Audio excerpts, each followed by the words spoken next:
Oke, selamat siang. Ketemu lagi kita dengan Cak Ompong. Ya, mudah-mudahan Cak Ompong mendoakan Bapak Ibu semua dalam keadaan sehat.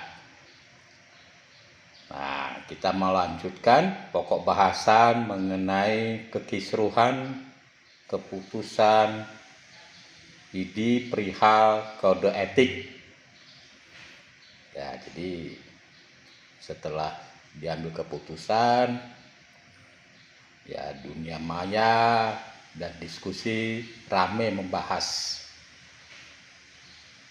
hasil keputusan muktamar IDI yang ada di Aceh.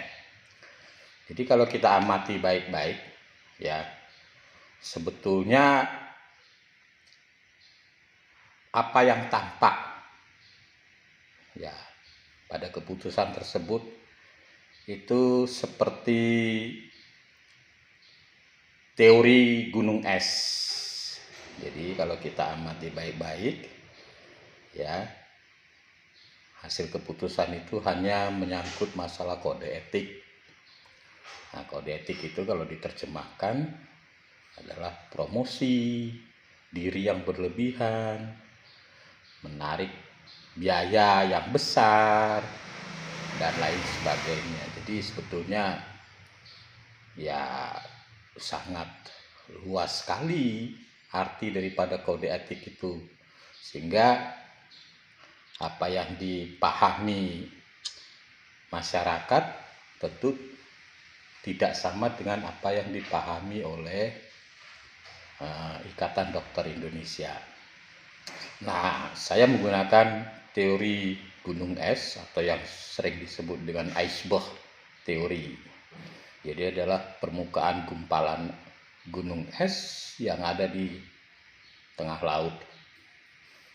Ya, yang terlihat itu biasanya hanya pucuknya, puncaknya, hanya secuil.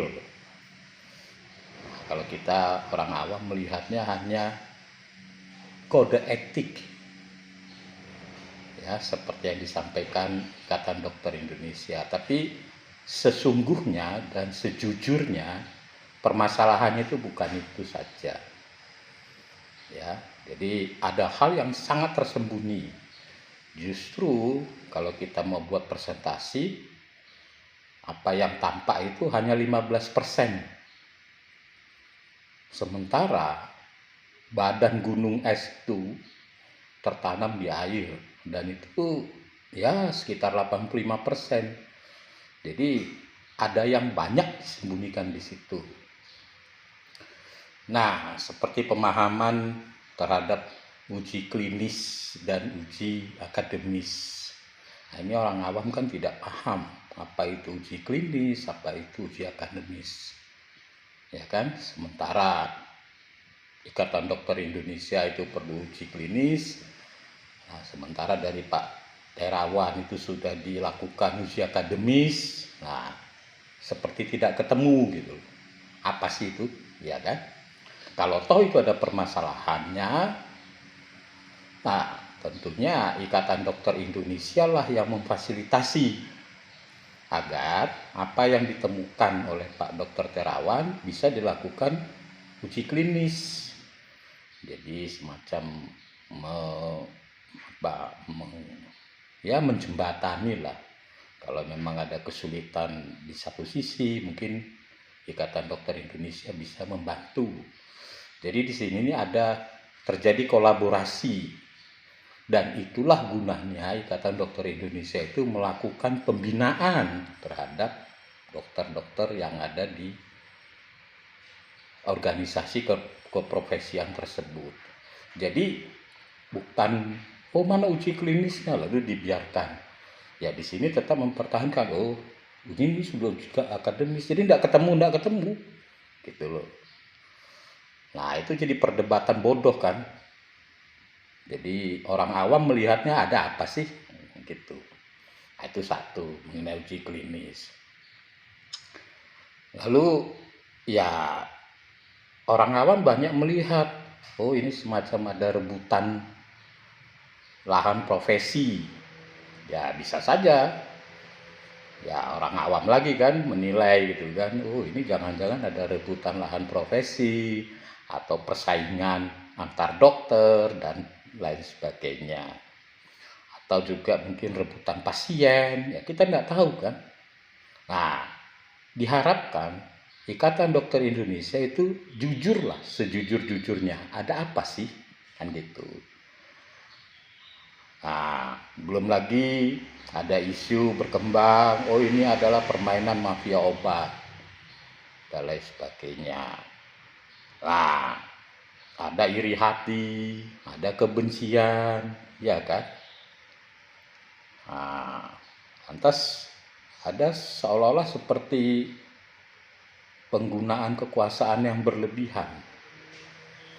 Ya, saya rasa seorang dokter terawan itu ya sangat terbuka ya untuk diajak diskusi, berkolaborasi sesama sejawat dokter, kan enak gitu kan. Ada apa sih? Nah, apa yang diperlukan, nah, diminta lalu dibantu untuk mempermudah. Jadi bukan mempersulit.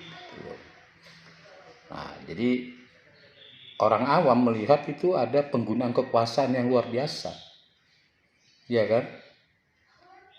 Apalagi kalau definisinya kalau itu sudah dipecat, dokter terawan itu tidak boleh praktek dan lain sebagainya. Nah, terus dia ikut organisasi yang lain juga tidak berlaku kalau begitu. Nah, ini perlu penjelasan gitu. Nah, diharapkan sekali untuk ke depan penggunaan kekuasaan yang berlebihan ini harus dihindari. Nah, wajar sekali orang awam juga melihat, oh, organisasi keprofesian ID ini sudah melenceng dari tujuan utamanya, yaitu ya dari profesional, namanya profesional ya dokter gitu. Nah, ini sudah mengarah ke semacam politik, sehingga orang juga menerka-nerka dan menjawab dengan cara politik juga gitu.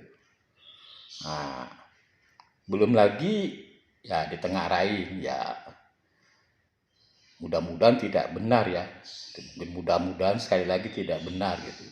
Ini Pak Terawan ini kan ya mungkin apa namanya tidak seagama, tidak seiman, lalu ya di organisasi ID ada dokter yang sudah terpapar dengan cara berpikir kadrun. Nah, itu lebih parah lagi tuh. Iya kan? Jadi sudah melenceng kemana-mana. Nah, boleh saya simpulkan sekali lagi bahwa kasus ini sebetulnya tidak semata-mata kode etik, pelanggaran kode etik. Sekali lagi saya bilang tidak pelanggaran kode etik. Itu hanya bagian kecil saja, ya. Tapi dan itu kalau kita buat tadi kembali lagi ke iceberg teori, itu yang tampil di permukaan laut, puncak gunung esnya hanya 15%, 85% yang terbenam, ya yang saya sebut tadi, abuse of power, ya mungkin ID kemasukan atau terpapar dengan pola pikir kadrun. Nah, jadi macam-macam lah dan sah-sah saja gitu. Nah, sehingga ya kami juga mengharap ini terbuka, jujur lah. Ya kan, jujur apa sih yang sebenarnya terjadi, lalu dicarikanlah solusi. Ya kan? Dengan cara apa? Dengan cara ya kolaborasi. Ya kan? Kolaborasi untuk mencapai tujuan yang terbaik.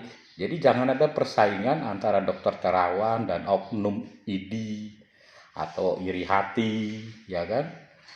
Kenapa dokter terawan laris manis, ya kan? Mungkin ada beberapa dokter juga menghitung-hitung kali pendapatannya dokter terawan. Kalau katanya 40.000 pasiennya kali sekian juta itu sudah berapa itu ya? Nah, iri, jealous, ya itu tidak bagus lah. Ya kita mengharap Ikatan Dokter Indonesia selain orang yang pinter juga bijak.